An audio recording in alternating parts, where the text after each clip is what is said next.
Here we go. You're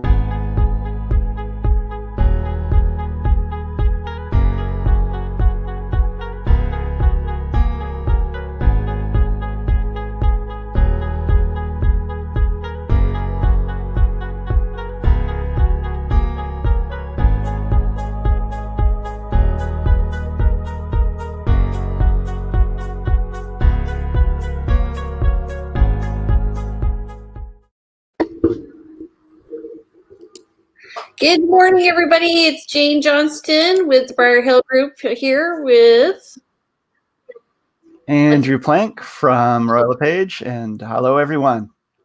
Hello. How's it going? Did you have a good weekend? I had a good weekend. Yeah, I was just off visiting a friend in Parksville. We had planned to go to Spain for his 50th birthday, a bunch of us, and then COVID came on, so we ended up in Parksville, which was a great time actually, at Tainamera for a little birthday weekend. Awesome. So, yeah. So, first of all, let's start with our statistics with what's happening in the market. I'm going to bring them up here right now. What is happening in this market? It is crazy. I'm feeling like the condo market, not the condo market, the townhouse market is heating up, but we don't have that specific statistic here. No, you that's a teaser. That's really, really. Let's talk about the townhouse market and not bring stats. Well, I do think we're up though, 863 this year, month to date. So it's the 28th. We've got 3 more days to go, 2 more days to go, and then 616 last year. So we're up about 30%. Yeah, quite a big jump in sales for sure for September. Yeah. New listings though, only the same. Well, only up 30 from last year. Yeah.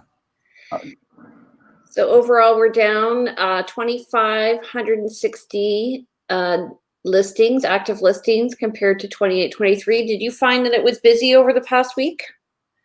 Well, I was away this weekend, but I did have a colleague looking after some things and definitely active for showing my clients' properties. I've been having people still coming out of the woodwork saying, it's time for us to sell. It's time, what's my place worth? This weekend, while we were walking on the beach with my friends and talking birthday stuff, there was also, hey, we'd really like to find this. Can you get me that? We want to make a change. Everyone is, thinking real estate still. So there's definitely not a pause. Definitely not a pause. So my husband said to me on the last night, he goes, there's a thought that real estate is in a bubble that's going to burst. And I thought, well, I think it's really market dependent, what market you're in, where it might burst, and where the economy's strong or not. I don't like talking bubbles anymore. And, it's very possible that we're in a bubble. It's very possible we're not in a bubble. We've been in a bubble, I think, since we got our licenses in 2006. If I was to, there's always been somebody saying we're in a bubble, prices are too high, they're going to drop. And every once in a while they do somewhat, but then they come back gangbusters. So I don't know. I mean, what do you think? I keep hearing bubble and people say bubble, and well, actually, I think the last 2 years have been really flat. We went through a high, and then unfortunately, we're in an area where we're on an island, so we have limited space. We have great weather, and we have a good economy. You said unfortunately. Unfortunately, we live in a wonderful place. Is that what you're saying? Unfortunately, because it means that a lot of people, I think, probably, I think the prices are still going to continue to go up. Yeah. I have a little personal joke that says, we're one tsunami away from a housing market crash. But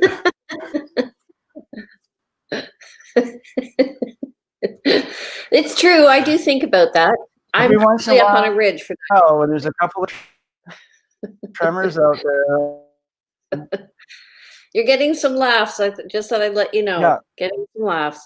Okay, new listings past 308, Uh-huh. 222 pending, which is awesome. And price decrease is 108. And I think this is because people are realizing they got to get their house sold. Most people who are listing now want to close before Christmas. Would you agree? Okay.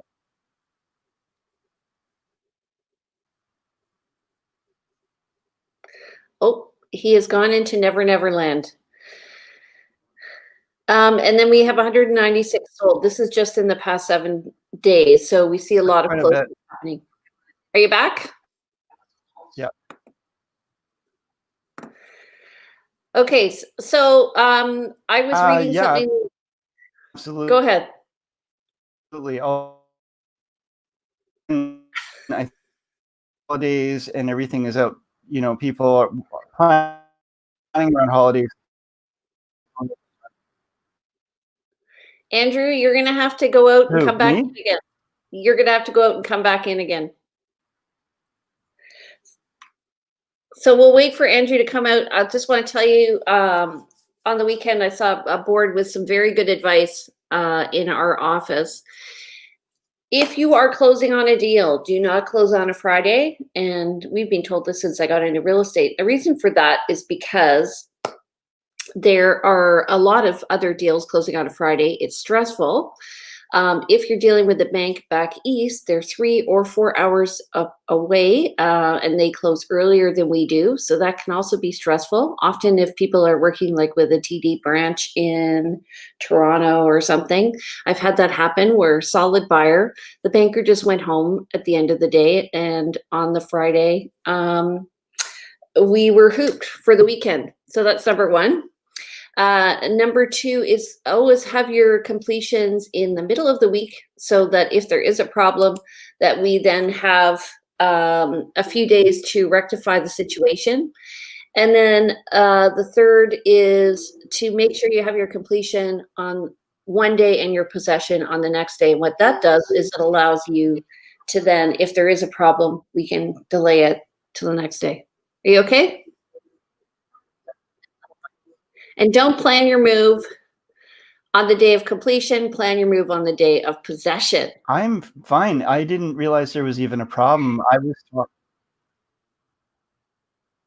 You're still zooming out there. Maybe it's Can you me. hear me? I can hear you. Are you? I think it might be you. Okay. Could be. I've been here as far as I could tell. I was here all along, and you kept talking to me, and I was talking, and you just didn't even hear me. So I don't know what's going on. Can anybody comment? What are you seeing? Me? Are you seeing Jane? Are you seeing both of us? What's going on here? I don't know. Okay, so what are some problems that you've had with completions and at the end of the Oh, contract? yeah. Well, what haven't we seen, right? I've had a situation. One of the really stressful ones where we had clients who had purchased a condo.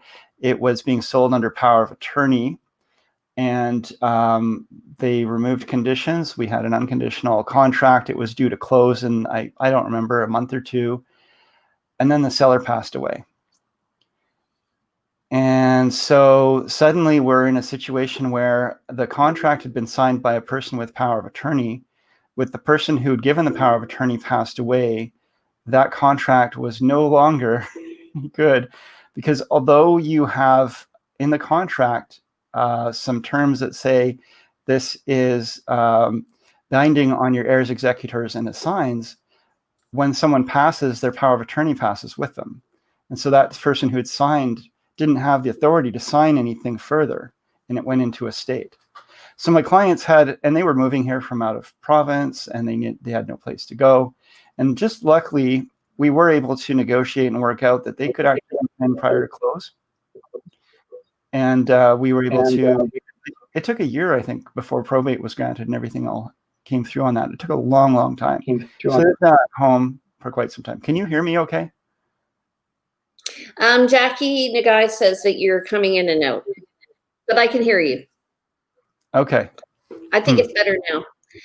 It's not your microphone, it's your service or something.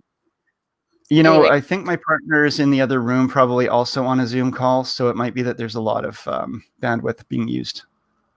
okay. I always tell everybody in the house they have to get off. She's Okay, also got important work. so I have an interesting story about that.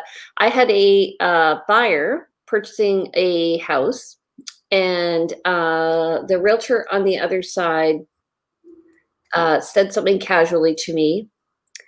Oh, she's not doing that well. I'm like, what? Yeah. And turns out that the seller was terminally ill and was in hospice. And I said, okay, well, I think we just need to, for her sake, her family's sake, and for my buyer's sake, we need to get this going. So we actually moved the dates up, and I think we closed a week later. And she Yeah. did pass away, unfortunately, before, Mhm. like we were supposed to. So these are facts of life, unfortunately, that Yeah. happen. Yeah. Okay, I mean, go ahead. I'm going to change. I'm going to try another thing here. I'm going to try opening the door so that there's a bit more bandwidth coming through and changing. I'm going to the 5G network here. So Okay, bear with me quickly and let's okay. just see if that works. I'll tell another story. So recently, one thing to be aware of is if you make an unconditional offer on a house and you do not put in a condition of an inspection, or that you have the access to the house one time between completion and possession, you cannot find out information necessarily for the insurance. And so this can put you at a bit of a disadvantage as a buyer.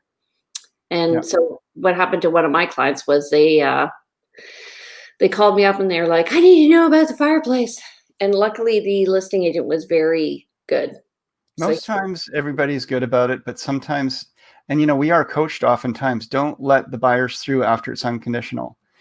That's sort of a one school of thought, because what if they come through, have second thoughts, see something they hadn't noticed before, and sour on the property, and suddenly you've got a problem, and maybe they're talking to lawyers and things are getting really ugly. So there is a school of thought if, don't let people in once it's unconditional. And so we mitigate that by actually insisting on it when we write a contract as a buyer's agent. The seller will provide access up to 2 times with 24 hours notice for the purposes of X, Y, and Z, those kind of things. I X, Y, always Z include, for Canadians. I remember I'm American-Canadian. Oh, look at you. Wow. Okay, Okay. but so Uh-huh. this really speaks to the point that when you write an offer, you want to really write it with the objectives in mind. And so if you're renovating on a property, you want to have access a few times to bring your contractors through, which sellers can get a little bit testy about. But even just once, so you can get them through to do the measurements and get your estimates and stuff. Because especially if you're doing a purchase plus improvements loan, you want to get Yeah. that. Yeah, you're going to get the most access to the property while you're still conditional, and the balls are in your court. Once you are unconditional, if you haven't put those things in, and granted, if you're competing offer and you are in a market where it's a seller's market, you may not be able to get those kind of considerations in there. If it hurts your offer, it's a balancing act, and you have to think about those things. Other things you want to think about when you're making an offer, or what could go wrong at closing. What if there's a fire? What if something happens to this home in between you going unconditional and the closing date, right? Have you And had that happen? it can happen. Yeah. I mean, it's never happened to me, but it can happen, obviously. And if it does, what are you going to do about it? What if it's and the big one for me, and I always tell my clients, make sure you have insurance on the property, and if possible, use the same insurance company that the sellers were using. Reason being, and it's obviously a small chance, but what if there was a fire on the closing day, and you've got insurance by one provider here and insurance by one provider just coming in at midnight the next day, and the fire started at 11 p.m. that night? Who's responsible for the repair? And you have 2 insurance companies fighting over this, whether it's a flood. And floods actually are often a big thing, because for some reason, when properties are changing hands and people are turning off power and hot water tanks are maybe on their last legs, that's when they tend to give. So you really want one insurance company that's straddling both of those time frames. And hot water no gap. often go when people turn them off and turn them back on again. They do. And a lot of people turn them off because they're moving. Then the buyer comes in. Oh my God. Yep. I've had it happen. I had it happen in a showing. Oh my God. Showing. Good times. Of my listing. Uh, And we got an offer on the property. Yeah. And so we had completion in 3 months, and the renovators, because the place was vacant, were taking their time. And finally I had to tear a strip off of them to get them to finish the renovation, the remediation. And then oh my God. And then not only did the hot water tank of the unit above fail, by the way, they usually last like 8 years. 8 to 10 years, yeah. Then the sprinkler system outside the condo was spraying water into the condo through a window. And then when we lifted up the flooring to do the remediation, we discovered mold all along the wall. And it turns out that the perimeter drains of the whole complex were failing. That's a nightmare, Jane. Absolute nightmare. And the buyer still wanted to continue. Huh. It was a condo building on Morrison. Yep. And they wanted to live in kind of the Oak Bay Junction, and this was the least expensive condo anyway. So we just got it all done. So let me just ask you, because you said something interesting. You said the buyer still wanted to continue. Do you believe the buyer would have had an option or a choice to get out of the contract? Do you think there was enough of a material change there? Oh yeah. Yeah. Oh yeah, because you were buying a unit, and it has to be fundamentally the same as when you saw it. Substantially as viewed it'll be in substantially the same condition as viewed. Yeah. According to the contract. Yeah. So it wasn't. Yeah. Yeah. Except for the Which is where we suggest that you consult a lawyer. Yes. Okay, I've had this happen. What about when a seller doesn't want to sell after they've sold the property? Right. Yeah. Well, that's where they can make it really difficult for the buyer in terms of all kinds of things. They will be looking for a reason to get out. They're going to be looking over the contract, looking for any errors in the contract. That's why it's so important to make sure, a contract can be written with like holes you could drive a truck through it. And if everybody wants to complete on it, it's not a problem. But when somebody wants out, that's where you've got to really make sure you dotted your I's, crossed your T's. Yeah. As I like to say, crossed your I's and dotted your T's.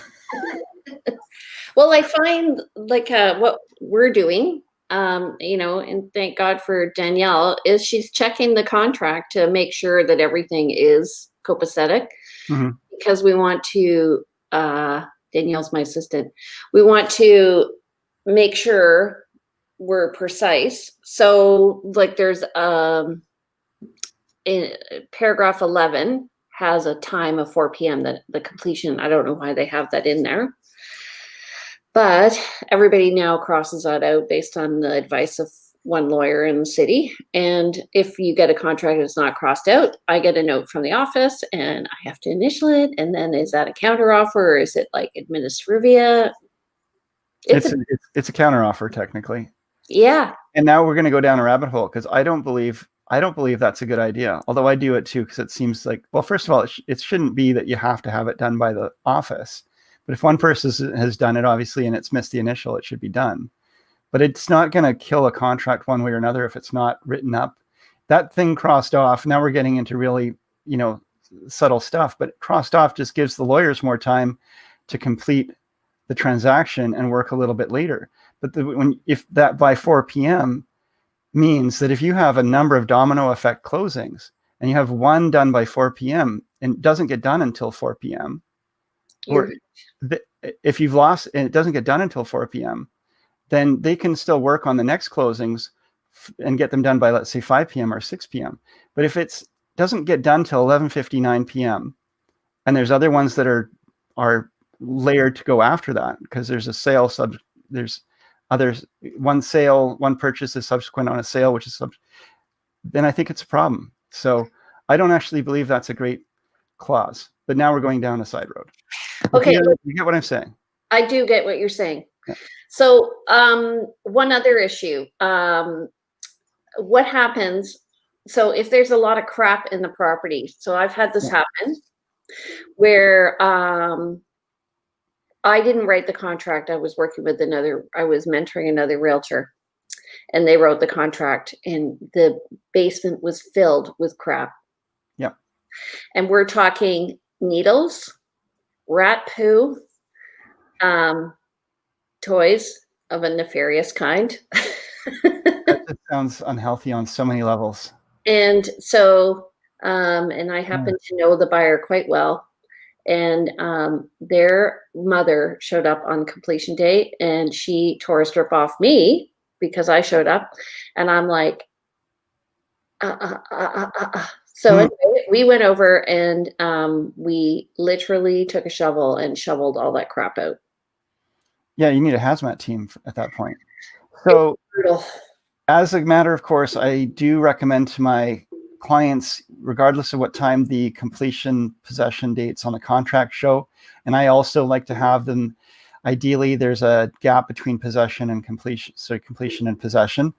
Um, but whatever the possession time is, I've shown up enough times where, you show up to give your keys to meet the buyer and give them their keys at this wonderful time, and the seller's still there, and their moving truck hasn't arrived, and their home is still full of stuff.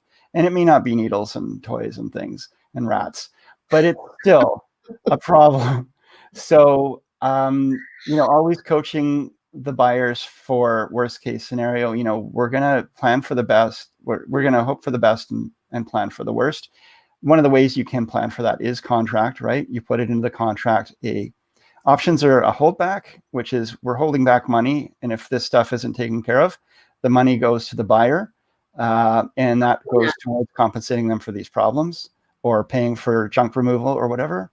Or it's a fundamental term of the contract. It means, like, if this doesn't happen, this contract doesn't go forward. For something really major, you might make it fundamental term. That's a pretty powerful one and not always in your best favor. But yeah, these are some of the options. But definitely, I always say don't bring the moving truck that day if you can help it, and maybe prepare to do some cleaning, because this is different than a rental. Yeah, and I think also people have to realize that agents are usually, in that case, actually, the agent would not admit to any problem because I think she didn't want to cooperate, but mostly agents cooperate, and they're working together to try and make it work for everybody. So they'll work with the seller if they realize that there's a problem. We do not tend to have walkthroughs before closings here, like they do in Mm-hmm. other countries or provinces, and the reason is because here you close and the money, it's a solid deal, whereas in other, like in the US, it's not always a solid deal. They then have to meet around the table and just, I don't know what they do. That whole escrow thing. Yeah. No, in Yeah. this case, it's just done, and the money's changed hands, and the title is transferred, and it's your place now. And yeah, so all the more important for actually being prepared for those problems, but they're very rare, but not as rare as you might think. They do happen. So what do you find is the one thing I find, one thing that buyers often forget to do before completion? For me, it's insurance. They forget to, I have a checklist I give them. Do this, Yeah. this, and then they forget the insurance. Um, Insurance, I don't hear when they've forgotten about insurance. They're probably not going to just tell me this, but I do send them a checklist too, and that's one of the things we often talk about. Um, so that's not such a big deal. What would they be forgetting?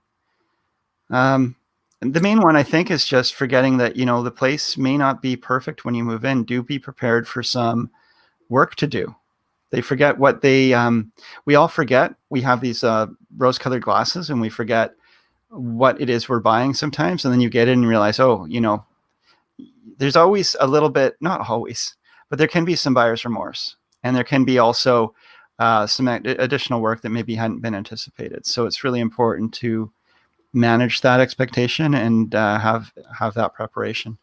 No, I don't have, my clients don't forget things, Jane.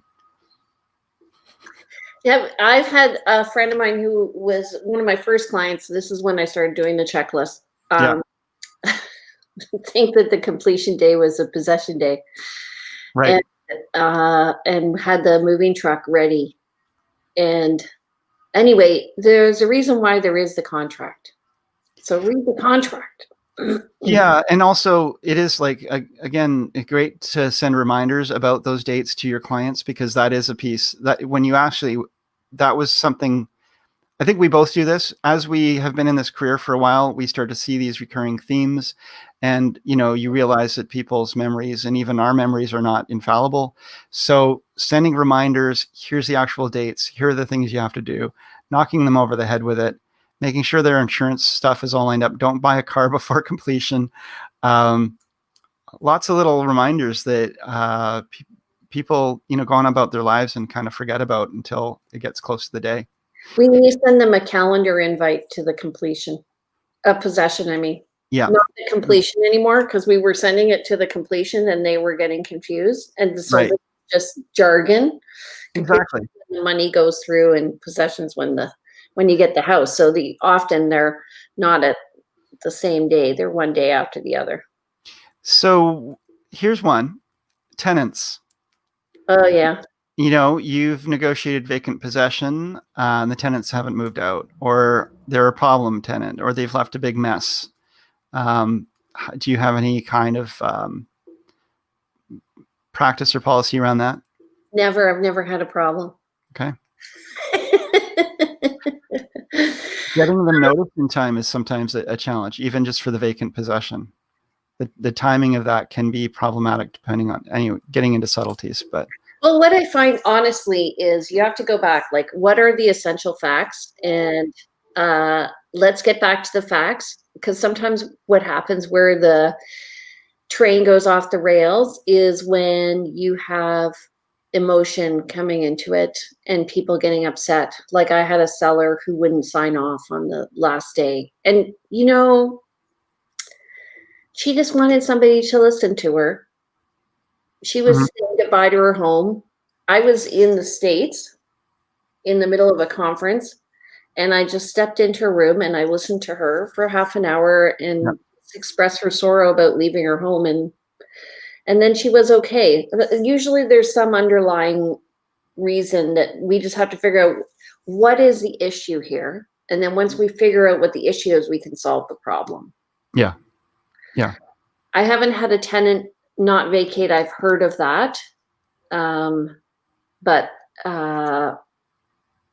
when that's happened, I find a face-to-face conversation helps. Yeah. And I always ask people when they're buying a home and they have a suite, are you the type of person to handle having a tenant? Because I think it's a mindset. Mm-hmm. Some people aren't comfortable with that, and it Mm-hmm. happened in my first sales.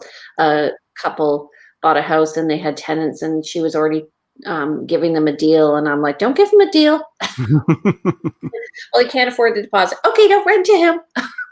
Oh, no. And it turned Yeah. out like they were just a problem tenant with issues. And anyway, but so now I have a kit that I give people who are going to be landlords, and then it has a contract and it has terms and it has suggestions and resources. It's a good idea. Yeah. Everybody out there, get a kit. I don't know. I hear that and I think, I don't, we wear so many hats, and I was just at a showing the other day, and I'm you know stepping into some role that would typically be a building inspector's role, saying they've got to pull some of the dirt away from the siding and this and that, but we're told over and over again, you don't play the role of building inspector. You don't play the role. Our licensing isn't as a rental agent. We shouldn't give advice on rentals. So when I hear you saying that, I'm like, part of my back goes up, but at the same, oh my God, you got to be careful what we do here on these responsibilities we take on as fiduciaries. But at the same time, I also recognize that we all are expected, and we have knowledge, and we're expected to use that knowledge by some degree by our clients. But we have to be careful that we really don't step outside the bounds of our licensing. I don't, it's funny, I say to them, I'm not giving you this advice based on as a realtor. I'm giving it based on as a landlord, Mm-hmm. my experience as a landlord. Yeah. Yeah. 'Cause I've been renting. And anyway, I think you just have to be upfront. What I'm finding, even though we're not uh, residential tenancy specialists, we do not our license here in Victoria or in BC does not include rentals like it does elsewhere in the country. It can, but most agents are just licensed as salespeople. Yeah, in Ontario, do they get licensed for both at the same time? You're asking me an Ontario question, me who Well, raised on the West, never lived there, don't know. okay. Well, I do notice that a lot of them talk about leasing at the same time. So I'm not into that. And I find that often while we're trying to be helpful, we're connecting the dots for people. So I always go here, go here, go here. Yeah. And I have a list of resources and ideas and perspective. Yeah. And we're always asked when we're walking through a suite with a client, hey, what do you think this will rent for? And we're expected to know these things, and yet, it's not within our actual licensing and realm, and any advice we give can and will be used against us if we end up getting them in some trouble that they relied on that advice. So we have to be careful about it. It's the only thing. Maybe I'm a little too careful about it in some ways and not careful enough in others, but we go with, the trust relationship we have with our clients. We try to be as clear in disclosing where our licensing is and where our expertise is and ends, and where they should get other advice. So what happens at closing? Let's go back to this.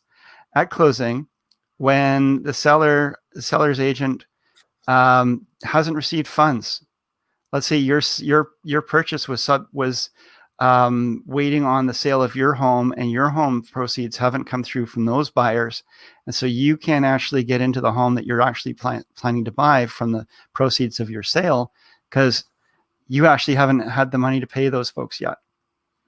I've had that happen. Yeah. So it was a buyer from Ontario, and it turns out this was a bit complicated because it was the agent's listing, and then the sellers from that were buying my listing. Like a trade. No, and then those sellers were leaving. Yeah. And so there were three transactions happening: a buy, a sell, and a buy. Right. And on the buy side, my buyer, who worked in the banking industry, her people back east forgot to do the financing before they left. This is the one I was talking about earlier in the day. Okay. And, they ended up, it turns out that the shortfall was $11,000 on a $550,000 home. So this is a number of years ago. Mm-hmm. And the selling agent, the listing agent on the first property, actually phoned the lawyer, and he goes, I'll put the money, like I'll guarantee or something, like, which we're not allowed to do. But he was so pissed off. He phoned the lawyer and he's like, I can't believe you're not allowing this to go through. And it was a Friday, mistake number 2. Right. Yes. Don't have a closing on a Friday if you can help it. Yeah. And because it was a daisy chain, so we had 3. So we got irrevocable instructions to complete upon receipt, and everything flowed with the irrevocable instructions. That came from the lawyers. And that's great, because a lot of lawyers are often uber protective and say, no, we're not going to allow this. This has to happen this way. We've got to protect my clients. So somebody was able to be a little bit more farsighted and see this through. That's great news. Well, it was the same lawyer in the first and the third transaction. Right. Oh, so they could see how it was going to flow. Yeah. So that's helpful. That's unique. That's very unique. Yeah. I've heard of, people showing up and the money hasn't transferred yet. It's expected. Maybe it's going to be, oh, there was a mess up at the bank, and so on and so forth. So it's coming, but it'll be here tomorrow, first thing tomorrow. So, but the moving truck is sitting there in the driveway. And so what do you do? And so sometimes you can negotiate, well, can we get into the garage? Can we throw everything in the garage for now, at least? What can we do? Because this is the thing with real estate is there's always a problem that's going to come up, and there's always a solution to that problem. And a lot of those problems we try to anticipate, but we can't anticipate everything.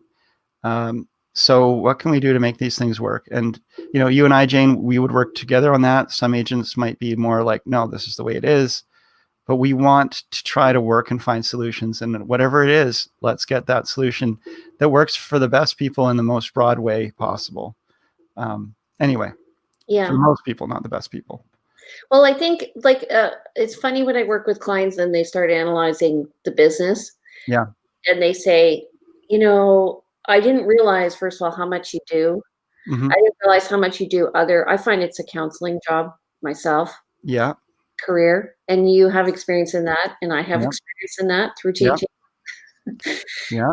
And it's really setting out expectations and trying to be as detailed as possible, dotting your I's or crossing your I's and dotting your T's. Thank you. And I think also just if you prepare people through, every time we get to a crux where we have to make a decision, here's decision A, consequence, here's decision B, consequence, and then they make the choice, then people, it's intrinsic, it's not extrinsic. Well, and they're involved, if they're invested in the outcome and they're involved in the decision making, which everybody, of course, needs and wants. I mean, it depends on your client. Some people are like, look, I'm hiring you, you take care of everything, and I don't want to make any decisions. And then there are other people who need to be involved in every bit of the transaction, every bit of the decision making process. And those are the people it's really helpful to have, like you have and like I have, checklists and information that we send out in advance. Here's some of the things to watch for. Here's what could happen. Managing expectations, because if we manage their expectations and they can see what potentially could be coming up and how it can be actually dealt with, it gives them both comfort, and also it's not a surprise when these things that to others might be a surprise happen. So if we can help sort of foreshadow these things, say like, these are the things that can happen. They usually don't. If they do, here's how we'll deal with them. Great. The other thing I find, though, is that, so I had somebody yesterday say they didn't want to buy a house because there's oil heating. And I said, well, one of the most important and expensive parts of oil heating is the ductwork. And there are grants available to bring in gas if there's gas on the street. So if I'm finding sometimes my buyers make decisions. So now as a realtor, I'm saying, what is it that made you make that decision?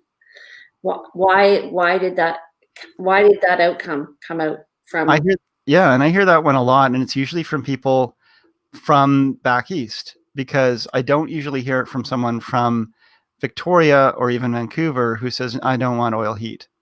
So asking, what is it about the oil heat? Oh, well, isn't it, really expensive? Or I just think it's really dirty or something like that. And, well, there's all that ductwork already there. And yes, you could convert to electric. You could convert to gas if it's available. You can put in a heat pump, and then the oil is just a backup system, and it's super efficient. You have all that ductwork. It's actually an asset.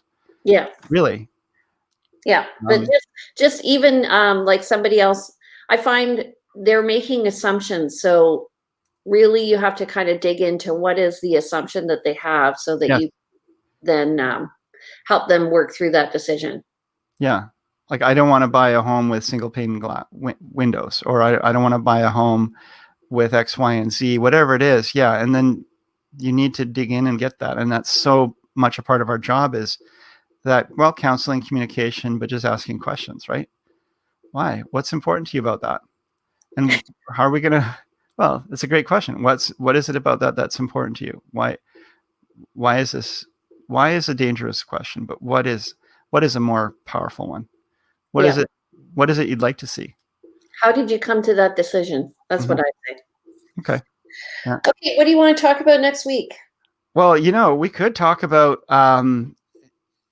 working with people from out of town, like, because that is something like, yeah, there's a bit of a difference in oil tanks. I don't want a place with an oil tank. I don't want a place, um, and I didn't know about this big tax. What's this property transfer tax? And nobody told me about this. The other thing, that's a really great topic, I think, actually. I Oh, think, great. anyway, I could get on it right now. But okay, so let's talk about next week. We're going to focus on moving in from out of town. What do you need to think about? How is construction different in BC than elsewhere? What are things you need to worry about? Water is a big one, right? Absolutely. Yeah. I mean, our whole leaky condo thing is kind of an unknown to folks from back east. I'm And sure the world's heard about it now. Also, understanding that the construction of leaky condos was also the same construction in housing. yes. People don't realize that. Yeah. Okay. So we'll be here next Monday. We're going to be talking about buying from out of town, things you need to think about, realtors you need to work with, and why you need to work with them, right? Sure. Let's add that in. Okay, guys. Thanks everyone for watching and enjoyed this one. And it's always fun, Jane. Thanks so much. Okay. See you in a bit. We're going to be back with our introduction. So give us lots of high fives in a couple of minutes. Talk to you soon. Okay. Bye. Bye, everybody.